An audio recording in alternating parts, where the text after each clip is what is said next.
ఇక్కడ చాలా మందికి తెలియని విషయం ఏంటంటే సావిత్రి గారు చిరంజీవి గారు పునాదిరాళ్ళలో నటించారన్న విషయం చాలా మందికి తెలియదు. కాకపోతే వాళ్ళ కాంబినేషన్ సీన్స్ లేవు. మీకు తిరిగి బాపు గారి దర్శకత్వంలో చిరంజీవి గారు ఎప్పుడు నటిస్తారు అని మనం ఎదురు చూసేటటువంటి సమయం 1983 కానీ రాల. 62వ సినిమా ఖైదీ, 63వ సినిమా మంత్రి గారు వెంకుడు రెండు ఒక వారం తేడాలో విడుదలయ్యాయి. నమస్తే, తెలుగు రాజ్యంకి స్వాగతం. నేను మీ సంధ్య. తెలుగు ఇండస్ట్రీలో కొందరు దర్శకులు తమకంటూ ఒక ప్రత్యేక శైలిని, అలాగే తమకంటూ ఒక ప్రత్యేక ముద్రను వేసుకున్నారు అనడంలో ఎలాంటి అతిశయోక్తి లేదు. దాంట్లో కొందరు దర్శకుల్లో ఆయనతో ఒక్కసారి కలిసి నటిస్తే చాలు, ఆయనతో ఒక్కసారి కలిసి పనిచేస్తే చాలు, జీవితం ధన్యము, ఎన్నో మెలకువలు నేర్చుకుంటాము అనేసని కొందరు విషయంలో అంటూ ఉంటారు. దాంట్లో మొదటి వరుసలో బాపు, రమణ గారు ఇద్దరు ఉంటారు. కల్ట్ క్లాసిక్స్ని మనకు అందించడం జరిగింది. వాళ్ళ ఆర్ట్ ఎలా ఉంటుందనేది మనం కళ్ళతో ఎన్నో సినిమాల్లో చూసాము. దాంట్లో మెగాస్టార్ చిరంజీవి గారు బాపు గారి దృష్టిలో ఎప్పుడు పడ్డారు, వాళ్ళ కలయికలు వచ్చిన సినిమాలు ఏంటి, ఆ సినిమాల వెనుక జరిగిన కథలేంటి తెలుసుకునే ప్రయత్నం చేద్దాం. చరిత్రకారులు, సినీ రాజకీయ విశ్లేషకులు చిల్లగట్టు శ్రీకాంత్ గారు మనతో ఉన్నారు. ఆయన మాటల్లోనే. శ్రీకాంత్ గారు నమస్తే అండి. నమస్కారం సంధ్య గారు. ఒక్కసారి బాపు గారి దర్శకత్వంలో చిన్న క్యారెక్టర్ అయినా చాలు, చేస్తే బాగుంటుంది, ఆయనతో కలిసి పనిచేస్తే చాలు, ఇంకా జీవితం ధన్యమైపోయింది, ఇలా అనుకునే వాళ్ళు కోకొల్లలు ఉంటారు. ఆయన తీసిన ప్రతి సినిమా ఎంత అద్భుతం, అజరామరం అనేది మాటల్లో చెప్పాల్సినది. సంపూర్ణ రామాయణం దగ్గర కావచ్చు, మన ఊరి పాండవులు, మన చిరంజీవి గారితో చేసిన మంత్రి గారి వేయంకులు, రాజేంద్ర ప్రసాద్తో చేసిన మిస్టర్ పెళ్ళాం, పెళ్లి పుస్తకం, ముత్యాల ముగ్గు, ఇంకా అసలు ముత్యాల ముగ్గు అయితే చెప్పుకుంటూ పోతే చాలా ఉన్నాయి. ఆయన చేతిలో పడ్డారు అని అంటే అదొక శిల్పం. ఇంకా ఆయన ఒక ట్రెండ్ సెట్టర్ని క్రియేట్ చేశారు. మరి మన మెగాస్టార్ చిరంజీవి గారు ఆయన కళ్ళల్లో ఎప్పుడు పడ్డారు? చాలా మంచి ప్రశ్న, నాకు చాలా ఇష్టమైనటువంటి ప్రశ్న. సంధ్య గారు, ఇక్కడ ఇదేమిటంటే చిరంజీవి గారి మొదటి సినిమా ఆయన పునాదిరాళ్ళు ఒప్పుకున్నప్పటికీ అది నత్తనడకన సాగుతూ షూటింగ్ కొనసాగుతూ ఉన్న నేపథ్యంలో చిరంజీవి గారి ప్రాణం ఖరీదు వచ్చేసింది. ప్రాణం ఖరీదు విడుదల 1978 సెప్టెంబర్ 22 అయితే 1978 సెప్టెంబర్ 19 అప్పటి మద్రాసు ఇప్పటి చెన్నై సుభాషిణి థియేటర్లో ప్రివ్యూ. ఆ ప్రివ్యూకి క్రాంతి కుమార్ గారు ఆయన ఏం చేశారు, కే వాసు గారు దర్శకులు. క్రాంతి కుమార్ గారు ఏం చేశారంటే అప్పటికి ప్రతిభావంతమైన సినిమాలు నిర్మిస్తున్నటువంటి, దర్శకత్వం వహిస్తున్నటువంటి నిర్మాతల్ని, దర్శకులు అందరినీ కూడా ప్రివ్యూకి ఆహ్వానించారు. ఆయనదే చాలా పెద్ద సర్కిల్. ఆ సర్కిల్తో పాటు వీళ్ళందరినీ పిలిచారు. వాళ్ళల్లో బాపు గారు, బాలచంద్ర గారు ఇద్దరు ఉన్నారు.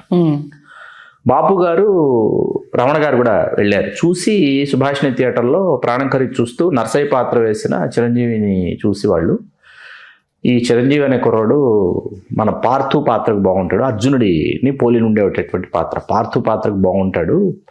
ఎందుకంటే ప్రాణం ఖరీదులోనే రావు గోపాలరావు గారి మీద తిరగబడే ఒక సీన్ ఉంది. అది చూసి వీళ్ళ సినిమాలో కూడా రావు గోపాలరావు గారి మేనల్లుడే పార్థు, తిరగబడే సీన్ ఇక్కడ ఉంది, బాగుంటుంది అని చెప్పి వెంటనే అనుకున్నారు. అనుకుని కబురంపారు. జయకృష్ణ గారు ఆ సినిమా నిర్మాత. కృష్ణరాజు గారు వన్ ఆఫ్ ద ఇంపార్టెంట్ ఇదండి ప్రొడక్షన్లో. జయకృష్ణ గారు, మేకప్ జయకృష్ణ అంటారు, కృష్ణరాజు గారు పర్సనల్ మేకప్ మ్యాన్ అని. ఆయనకి కృష్ణరాజు గారు చేస్తున్న సినిమా అనమాట ఇది. కృష్ణరాజు గారు నిర్మాత, జయకృష్ణ గారు నిర్మాత, ఇద్దరు నిర్మాతలు. కృష్ణరాజు గారు కృష్ణుడిని పోలి ఉండే పాత్ర ఆయన చేశారు.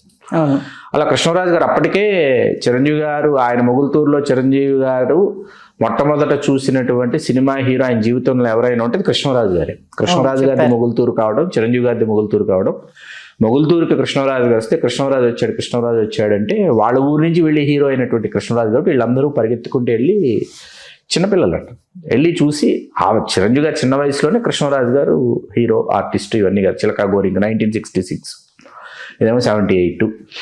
అప్పటికి భక్త కన్నప్ప ఇవన్నీ వచ్చేసాయి కృష్ణరాజు గారి సినిమాలు. కాబట్టి కృష్ణరాజు గారు సినిమా, బాపు గారు డైరెక్షను, మల్పూడి వెంకటరమణ గారు రచన అని చిరంజీవి గారు ఆ పాత్ర. బాలచంద్ర గారు ఇది గత కథలో సుగుణాకర్రావు పాత్ర. ఈ ప్రివ్యూలోనే ఈ రెండు సినిమాలు చిరంజీవి గారు అంగీకరించడం జరిగింది. ఫస్ట్ షెడ్యూల్ అయిన తర్వాత ఆల్బమ్ వచ్చింది. ఆల్బమ్ బాపు గారు, రమణ గారు, జయకృష్ణ గారు, కృష్ణరాజు గారు, రావు గోపాలరావు గారు, మురళీమోహన్ గారు అప్పటికి ఎస్టాబ్లిష్డ్ ఆర్టిస్ట్, హీరో. ఆయన కూడా వీళ్ళందరూ కూర్చున్న ఆల్బమ్ చూస్తుంటే వెనకాల వీళ్ళు కాకుండా కొత్త వాళ్ళు ఎవరు? చిరంజీవి గారు, ప్రసాద్ బాబు గారు, విజయ్ భాస్కర్ గారు, వీళ్ళు కొత్త వాళ్ళు ఆ సినిమాలో. భాన్ చంద్ర గారు వాళ్ళు వెనకాల నించుని ఉన్నారంట. చూసి ఆ ఆల్బమ్ చూస్తూ రావు గోపాలరావు గారు బాపు గారితో ఉన్నారంట. ఈ కుర్రాడి కన్ను ఫోర్స్ చూసారా బాపు గారు అన్నారట చిరంజీవి గారి ఫోటో చూపించి. బాపు గారు అన్నారంట, అవునండి, ఆ కళ్ళలో పులి చూపు ఉంది, లేడి చూపు ఉంది అన్నారంట. అది చిరంజీవి గారు విని నా గురించి కితాబిస్తున్నారంటే, అమ్మయ్య పర్వాలేదు, నేను పరిశ్రమలో ఉండొచ్చు, ఉండే అర్హతలు నాకున్నాయి అంటే. కృష్ణరాజు గారు, మురళీమోహన్ గారు వీళ్ళంతా ఏంటంటే మంచి విలన్ దొరికాడని అనుకుంటున్నారు, మంచి విలన్ దొరికినట్టే మనకు అని అనుకుంటున్నారు. చిరంజీవి గారు ఆయన ఇంటెన్సిటీ అండి, ఐస్ అండి. చిరంజీవి గారికి అతిపెద్ద అసెట్ ఆయన కళ్ళు. ఆ కళ్ళతో ఆయన ఏమైనా చేసేయగలరు. దాంట్లో మీకు ఏంటంటే రావు గోపాలరావు గారు ఇంటికి వచ్చి, రావు గోపాలరావు చెల్లెలు ఝాన్సీ గారు, చిరంజీవి గారు మదర్ వేసినటువంటి ఝాన్సీ గారికి డబ్బులు ఇచ్చి, మేనల్లుడిని పట్నం పంపించు, ఉద్యోగం చూశాను, ఇది ఖర్చులకు డబ్బులు అని చెప్పి చిల్లర ఇస్తాడు. నీ చిల్లర వద్దు, నువ్వు వద్దు, మా నాన్నని మోసం చేసి మా ఆస్తి కాజేసి చాలు, వెళ్ళు బయటికి వెళ్ళు. చిరంజీవి గారు చాలా ఫోర్స్గా అసలు ఆ కళ్ళు ఉంటాయండి, ఆ క్లోజ్ షాట్ పెడతారు బాబు గారు మీకు. రావుగోపాలరావు గారిని చిరంజీవి గారిని పోటాపోటీ క్లోజ్ షాట్స్ ఉంటాయి. రావుగోపాలరావు గారు చిరంజీవి గారి కళ్ళలో ఇంటెన్సిటీ బెదిరిపోయారంట ఆ సీన్ చేస్తున్నప్పుడు, వీడు ఎవడరా అసలు ఎక్కడి నుంచి వచ్చాడని చెప్పి. ఆ తర్వాత మీకు ఏమైందంటే మన ఊరి పాండవులు ప్రివ్యూ స్టార్ట్ అయింది. చిరంజీవి గారు ముందు కూర్చున్నారు. చిరంజీవి గారి వెనకాల కృష్ణరాజు గారు, జయకృష్ణ గారు, బాపు గారు, మడుపు వెంకటరమణ గారు అందరూ ఒక గ్రేట్ ఆర్టిస్ట్ ప్రివ్యూకి వచ్చారు. ఒక గ్రేట్ ఆర్టిస్ట్ ప్రివ్యూకి వచ్చి చూస్తున్నారు. చూస్తూ ఆ సైకిల్ అబ్బాయి పేరేంటండి అన్నారంట. చిరంజీవి అండి అంటే, వాడి కళ్ళే చెప్తున్నాయి, ఫీల్డ్ దున్నేస్తాడండి ఆ గ్రేట్ ఆర్టిస్ట్ మహానటి సావిత్రి గారు. ఓకే, ఆవిడ వచ్చారు ప్రివ్యూకి. అది చిరంజీవి గారు వింటున్నారు. సావిత్రి గారు అంటున్నారు, ఓ మనం పరిశ్రమలో ఉండడానికి మనం సరిపోతాం, మనకు అర్హత ఉంది. దైవవాకు కదా మహానటి సావిత్రి గారు ఆశీర్వదించడం అంటే. అందుకే నా మహానటి సినిమాలో తాగింది చూపించావు అనేసి ఒకంత సీన్ చూసి డైరెక్టర్ నాగేశ్వరిని, అమ్మ నాలా ఎందుకు చూపించావయ్యా అనేసి అని అడగడానికి రీజను ఆ ఎఫెక్షన్ అనేది కంటిన్యూ అయింది కాబట్టి ఆయన స్టేజ్ పైన బాగుందయ్యా, కానీ అమ్మని అలా నువ్వు తాగి చూపించడం నాకు నచ్చలేదబ్బా అనేసి. చాలా మందికి తెలియని విషయం ఏంటంటే సావిత్రి గారు, చిరంజీవి గారు పునాదిరాళ్ళలో నటించారన్న విషయం చాలా మందికి తెలియదు. ఓకే, కాకపోతే వాళ్ళ కాంబినేషన్ సీన్స్ లేవు. ఆవిడున్న సీన్స్ లో చిరంజీవి గారు ఉండరు, చిరంజీవి గారి సీన్స్ లో ఆవిడ ఉండరు, సావిత్రి గారు. కాబట్టి సావిత్రి గారు, చిరంజీవి గారు ఆ ఫేస్ చేసినటువంటి ఇవి లేవు. ఓకే, అట్లాగా ఆవిడ చిరంజీవి గారిని ఆవిడ ఆశీర్వదించడం జరిగింది. ఆ తర్వాత అండి మీకు తిరిగి బాపు గారి దర్శకత్వంలో చిరంజీవి గారు ఎప్పుడు నటిస్తారు అని మనం ఎదురు చూసేటటువంటి సమయం 1983 కానీ రాలా, చాలా టైం పట్టి. ఈలోపు మనం ఇక్కడ మాట్లాడుకోవాల్సిన ఇంకొక ముఖ్యమైన విషయం ఏంటంటే, ఈ సందర్భంగా పునాదిరాళ్ళకి చిరంజీవి గారు 5గురిలో ఒకరు, నరసింహరాజు గారు అప్పటికి ఎస్టాబ్లిష్, మిగతా 4గురిలో ఒకరు. తర్వాత ప్రాణం ఖరీదు త్రూఅవుట్ సినిమా చెప్పుకోదగ్గ పాత్ర. ఈ 2 సినిమాలకు గాను ఆయనకి ఏ రెమ్యూనరేషన్ లేదు, no remuneration, without remuneration act చేశారు ఆయన. మన ఊరి పాండవులకి జయకృష్ణ గారు, నిర్మాత జయకృష్ణ గారు ఏ వేళా విశేషమో కానీ 1116 చిరంజీవి గారి పారితోషికం. చిరంజీవి గారి తొలి పారితోషికం 1116 కవర్లో పెట్టి చిరంజీవి గారికి జయకృష్ణ గారు ఇచ్చారు. షూటింగ్ అయిపోయింది 78 ఇస్తే చిరంజీవి గారు ఏం చేశారంటే, ఆయన స్నేహితుడు, నాకు పేరు గుర్తు రావట్లా, స్నేహితుడి దగ్గర 50 రూపాయలు అప్పు తీసుకుని చిరంజీవి గారు, ఈ 1116 ఖర్చు అవ్వకూడదు, 50 రూపాయలు చిరంజీవి గారు అప్పు తీసుకుని నెల్లూరుకు వెళ్ళి, నెల్లూరులో వెంకటరావు గారు, అంజనాదేవి గారు ఉన్నారు, వెళ్ళి ముందుగా 1116 వాళ్ళకి ఇచ్చి వాళ్ళ కాళ్ళకు దండం పెట్టుకున్నారు, నా తొలి సంపాదన అని చెప్పేసి. చిరంజీవి గారికి తొలి పారితోషికం ఇచ్చిన నిర్మాత జయకృష్ణ గారు, తొలి దండం వేసిన నిర్మాత జయకృష్ణ గారు, శతదినోత్సవ వేడుకలో తొలి షీల్డ్ ఇప్పించింది జయకృష్ణ గారు, కృష్ణరాజు గారి చేతుల మీదుగా తొలి షీల్డ్, శతదినోత్సవ షీల్డ్ ఇప్పించింది జయకృష్ణ గారు. వాళ్ళ ప్రాంతానికి సంబంధించిన వాళ్ళు మొత్తం. అంటే మనం అట్లా మాట్లాడుకోవడానికి ఉండదు. కృష్ణరాజు గారిది ఆయన దగ్గర అసిస్టెంట్ మేకప్ మ్యాన్ గా పనిచేశారు, ఆయన ఆధ్వర్యంలో పర్సనల్ మేకప్ మ్యాన్ గా పనిచేశారు, ఆయన ఆధ్వర్యంలో ప్రొడక్షన్ కంపల్సరీ ఇంకా అన్ని కలిసి వచ్చి అనుకోవాలి అంతే. ఇంకా ఇక్కడ చాలా మంది ఏంటంటే చిరంజీవి గారి జీవితంలో పలానా నిర్మాత, పలానా దర్శకుడు, పలానా వాళ్ళు వచ్చి పలానా చిరంజీవి గారిని తీర్చిదిద్దారు. కాదండి, ఆ మొదటి ఆ వేళ విశేషం, ఆ ముహూర్తం, శుభముహూర్తం, ఆ అమృత గడియ అంటారే, అటువంటి గడియలలో జయకృష్ణ గారు ఇచ్చిన మొదటి రెమ్యూనరేషన్, తొలి పారితోషికం, తొలి దండ వేసి తొలి షీల్డ్ కృష్ణరాజు గారి చేతుల మీదకి ఇప్పించినటువంటి మహానుభావుడు జయకృష్ణ గారిని స్మరించుకోవాలి ఈ సందర్భంగా నేను అనుకున్నాను. అదొక కారణం. తర్వాత మీకేంటంటే మళ్ళీ బాపు గారి దర్శకత్వంలో చెయ్యాలి. ఎప్పుడు చెయ్యాలి? చిరంజీవి గారు అంతంతకు పెరుగుతూ వెళ్ళిపోతున్నారు. ఇదేమో రెండో సినిమా. మళ్ళీ చిరంజీవి గారు బాపు గారి దర్శకత్వంలో మడుపూడి వెంకటరమణ గారి స్క్రిప్టు, జయకృష్ణ గారి నిర్మాత. ముద్దు ఆర్ట్ మూవీస్ అని ఒక పతాకం, అప్పటికి ముద్దు కృష్ణ, జయకృష్ణ గారి కుమారుడు, అతని పేరు మీద ముద్దు ఆర్ట్ మూవీస్ అని పెట్టి అది మంచి సినిమాలు తీశారు. ముద్దు ఆర్ట్ మూవీస్ మీద మంత్రి గారి వియంకుడు చిరంజీవి గారు బాబ్జీ, నాకు చాలా ఇష్టం ఆ క్యారెక్టర్, బాబ్జీ క్యారెక్టర్. 63వ సినిమా అండి చిరంజీవి గారికి. 62వ సినిమా ఖైదీ, 63వ సినిమా మంత్రి గారి వియంకుడు. రెండు ఒక వారం తేడాలో విడుదలయ్యాయి. ఖైదీ, మంత్రి గారి వియంకుడు రెండు. ఖైదీ ముందు విడుదలైంది, మంత్రి గారి వియంకుడు వారం తర్వాత విడుదలైంది. కనీ విని ఎరుగని, చరిత్రకి అందని విజయం ఖైదీ సాధించింది. కనీ విని ఎరుగని కుటుంబ ప్రేక్షకుల్ని అలరించి సూపర్ హిట్ మంత్రి గారి వియంకుడు అయింది. మంత్రి గారి వియంకుడి సమయంలో చిరంజీవి గారు చేస్తున్నటువంటి డాన్సులు అప్పటికి very popular, fights also very popular. Chiranjeevi గారు ఇంటర్వెల్కి ముందు వచ్చేటటువంటి ఒక ఫైట్ ఉంటుంది. హీరోయిన్ చిరంజీవి గారిని ట్రాప్ చేసి చిరంజీవి గారిని ఇచ్చేయాలనుకుంటే హీరోయిన్ వాళ్ళు రివర్స్ అయ్యేటప్పటికి చిరంజీవి గారు చేసేటటువంటి ఫైటు బాపు గారు, మడుపూడి వెంకటరమణ గారు అనుకున్నారంట. వాళ్ళ కవితలో చెప్పారు. మడుపూడి వెంకటరమణ గారు చిరంజీవి గారి మీద కవిత రాసిన ఎవరికి తెలియదు, మీకు ఆఖరణ వినిపిస్తా. ఆ కవితలో మడుపూడి వెంకటరమణ గారు చెప్పారు, ఫైట్స్ కూడా డాన్స్ అంత అందంగా చేసినటువంటి హీరో అన్నాడు ఆయన. ఫైట్లను కూడా డాన్సులు అంత అందంగా చేశాడు చిరంజీవి గారిని చెప్తారు మడుపూడి వెంకటరమణ గారు. బాపు గారు అంటే మడుపూడి వెంకటరమణ గారు చిరంజీవి గారికి అంతే భక్తి, అంతే శ్రద్ధ, అంతే ప్రేమ. మరీ ముఖ్యంగా మరొక ముఖ్యమైన విషయం చెప్పుకొని తీరాలి. బాపు గారికి పద్మ పురస్కారం వస్తుంది, ఇప్పుడు వస్తుంది, వస్తుంది, రేపు వస్తుంది, ఎల్లుండి వస్తుంది, ప్రతి సంవత్సరం అనుకునేవాళ్ళం, వచ్చేది కాదు. దాంతో బాపు గారి అభిమానులందరూ కించిత్ బాధపడేవాళ్ళం.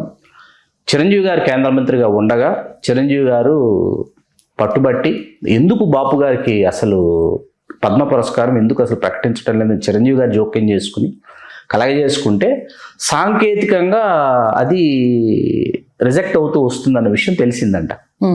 టెక్నికల్, ఆయన తమిళనాడులో ఉంటారు. ఫైల్ పుటప్ చేసి పంపించేటప్పుడు ఏంటంటే ఆధారు ఇవన్నీ కూడా తీసుకోవాలి. అక్కడెక్కడో టెక్నికల్గా అది ఇదవుతూ వచ్చింది. మీరు ప్రకటించేయాలనుకుంటే వాళ్ళు ప్రకటించేసేసేయచ్చు. దానికి సంబంధించి మీకు సంబంధించినటువంటి ఆధారు ఇలాంటివన్నీ పంపించండి అంటే మనం పంపించేటటువంటి దాంట్లో ఎక్కడో టెక్నికల్గా అది రిజెక్ట్ అవుతూ వచ్చింది అనేటటువంటి ఒక సాంకేతికమైనటువంటి అంశాన్ని కనుగొని దాన్ని రూపమాపి పద్మశ్రీ పురస్కారం బాపు గారికి రావటానికి పరోక్షంగా చిరంజీవి గారు అట్లా ఈ తన భావాన్ని, భక్తిభావాన్ని, ప్రేమని, తాదాత్మ్యతని ఆయన చాటుకున్నారు, అభిమానాన్ని చాటుకున్నారు. బాపు గారి అభిమానులు బాధపడే విషయం ఏంటంటే మడుపూడి వెంకటరమణ గారు జీవించుండగా బాపు గారికి ఆ పురస్కారం వచ్చి ఉంటే చాలా బాగుండేదని అనుకుంటాం. బాపు గారికి, రమణ గారికి కలిపి ఎన్టీ రామారావు గారు ముఖ్యమంత్రి ఉండగా ఇరువురికి రఘుపతి వెంకయ్య నాయుడు పురస్కారం ఒకేసారి ఇచ్చారు, ఇరువురికి సంయుక్తంగా. అదొక మర్చిపోలేనటువంటి మరపురాని ఘట్టం. నాకు గుర్తున్నంతలో 2000 సంవత్సరంలో మడుపూడి వెంకటరమణ గారు అంతకుముందు తెలుగు సినిమా ప్రముఖులందరి మీద అద్భుతమైనటువంటి కవితలు రాశారండి. చాలా అద్భుతమైనటువంటి కవితలు తెలుగు సినిమా ప్రముఖుల మీద రాశారు మడుపూడి వెంకటరమణ గారు. రాసినటువంటి ఆ కవితలు చాలా ప్రాచుర్యం పొందాయి. అసలు పెద్ద ఆర్టిస్ట్ అని కాదు, చిన్న ఆర్టిస్ట్ అని కాదు, అందరి గురించి. మాలాంటి వాళ్ళని చిరంజీవి గారి గురించి మడుపూడి వెంకటరమణ గారు రాస్తే చాలా బాగుంటుందని అనుకునేవాళ్ళం. అది 2000 సంవత్సరంలో అది సాకారమైంది. చాలా అద్భుతమైనటువంటి కవిత రాశారు.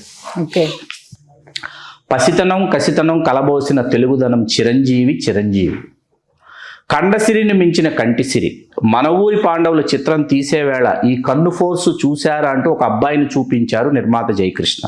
చూడబోయాము, చారడేసి కళ్ళతో బారెడేసి బాణాలేసి చూసి మురిసిపోయాము.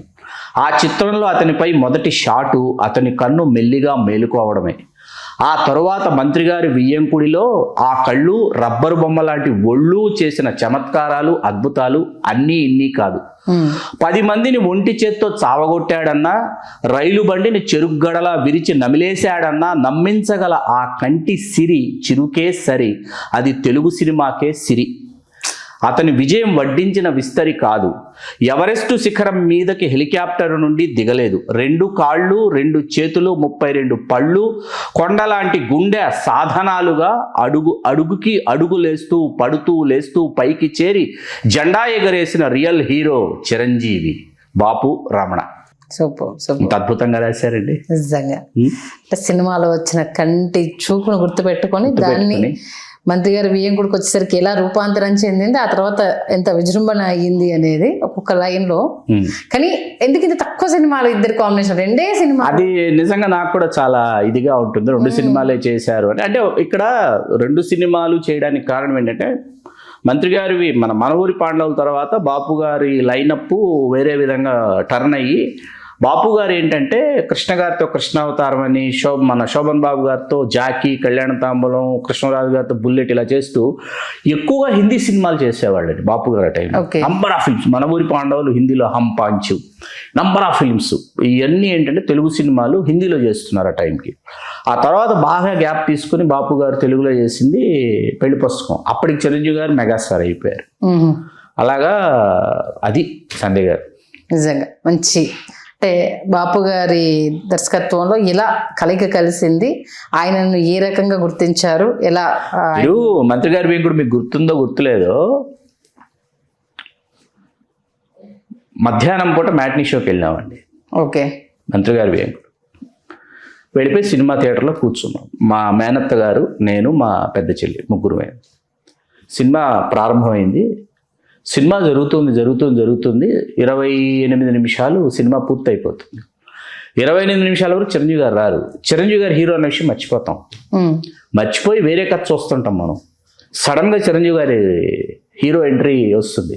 మనసుకు దోస్తి చేస్తే శాస్త్ర పాటతో చిరంజీవి గారు వస్తారు. మీరు చిరంజీవి గారిని ఆహా, చిరంజీవి గారింటి ఇది ఏం చూడాలంటే మీరు ఆ పాటలో చిరంజీవి గారిని చూడాలి.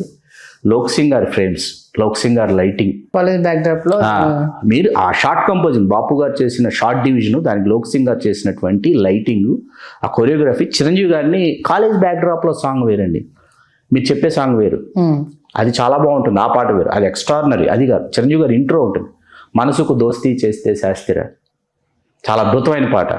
ఓకే, ఒక్కసారి చూడండి వేళ మీరు. ఖచ్చితంగా ఇది అంటే మాకు థియేటర్లో చూసి అదృష్టం రాలే కాబట్టి టీవీలోని ఇప్పుడు ఎలాగో మనకు సాధనాలు దొరకడం ఈజీ అయిపోయింది. ఇప్పుడు యూట్యూబ్ లో కొట్టేస్తే దానికి సంబంధించి ఎక్కడుందనే తెలిసిపోతుంది. ఒక ఫీస్ట్, మీకు విజువల్ ఫీస్ట్. ఆ పాట అంటే సినిమా అయితే చూశాను, చూశాను. బాపు గారి చిత్రీకరణ పరాకాష్ట, లోక్ సింగ్ గారి ఫోటోగ్రఫీ పరాకాష్ట, చిరంజీవి గారి పెర్ఫార్మెన్స్ పరాకాష్ట, తారా గారి కొరియోగ్రఫీ పరాకాష్టకే పరాకాష్ట. అన్ని క్యారెక్టర్స్ ఎంత అద్భుతం. నూతన్ ప్రసాద్ గారు ఒకవైపు, సత్యనారాయణ రాళ్ళపల్లి గారు, అల్లు రామలింగయ్య గారు ఒకవైపు. ఆయన టైటిల్ రోల్ అల్లు రామలింగయ్య గారే, ఆయనే మంత్రి గారు వేంకుడు. నిర్మలమ్మ గారు, రావికొండలరావు గారు, వాళ్ళిద్దరు, శుభలేఖ సుధాకర్ గారు, తులసి గారు, మరీ ముఖ్యంగా భాగ్యరాజ గారి అర్ధాంగి, ఆవిడ కథానాయకి పూర్ణిమ గారు, పూర్ణిమ జయరాం, వాళ్ళ నాన్నగారి పేరు జయరాం, పూర్ణిమ జయరాం గారు, ఇప్పుడు పూర్ణిమ భాగ్యరాజు గారు. ఆవిడ చిరంజీవి గారితో చేసిన ఏకైక సినిమా, తమిళలో చాలా సినిమాలు చేశారు ఆవిడ. ఇట్లా ఎన్నైనా మాట్లాడుకోవచ్చు. అందరూ చిరంజీవి గారు అంటే ఇంద్ర, ట్యాగూరు, గ్యాంగ్ లీడరు, జగదేకవీరుడు, గరానుడు ఇవే మాట్లాడతారు. కాదండి, చిరంజీవి గారిని మేము చూసిన రోజుల నుంచి చిరంజీవి గారి గురించి చెప్పాలనేటటువంటి ఒక తాపత్రయం, ఒక రచయితగా, ఒక సినిమా విశ్లేషకుడిగా కాదు, ఒక అభిమాని పాయింట్ ఆఫ్ వ్యూ, అభిమాని పర్సెప్షన్ ఉంటుంది కదా, అభిమానికి ఒక దృష్టికోణం ఉంటుంది. ఆ దృష్టికోణంలో ప్రేక్షకులకి, మన వీక్షకులకి చిరంజీవి గారిని పరిచయం చేయాలనుకునేటటువంటి ఒక తాపత్రయం. ఈ జ్ఞాపకాల్ని చాలా ఆనందంగా ఆస్వాదించేటటువంటి వీక్షకులు కూడా ఉన్నారని నేను అనుకుంటున్నాను. ఖచ్చితంగా ఖచ్చితంగా. ఎందుకంటే ఆయన చూసి పెరిగిన వాళ్ళం అందరం. ఆయన ద్వారా ఎంతమంది ఇన్స్పైర్ అయ్యారు అనేది మాటలో చెప్పలేం. స్టిల్ ఇప్పటికీ కూడా ఎంతమంది కొత్త జనరేషన్ వచ్చినా ఫస్ట్ వెళ్ళే స్థానం అక్కడికే. ఆయన దగ్గర నుంచి కిందికి ఇలా వస్తుంది ఎవరైనా సరే. ఇక్కడ ఇప్పుడు అంటే ఈ జనరేషన్ ఎవరున్నారని తెలిసినా ఈ జనరేషన్కి ఇన్స్పిరేషన్ ఎవరు అని అంటే ఇక్కడికే వెళ్తుంది. మెగాస్టార్ గారు, one and only. Telugu cinema చరిత్రలో తెలుగు సినిమా హీరో అంటే చిరంజీవి గారికి ముందు, చిరంజీవి గారికి తర్వాత స్పష్టమైన విభజన రేఖ గీయాల్సిందే, క్లియర్ కట్ తీరాల్సిందే. మంచి విశ్లేషణ అందించారు. ధన్యవాదాలు. ధన్యవాదాలు సంధ్య గారు.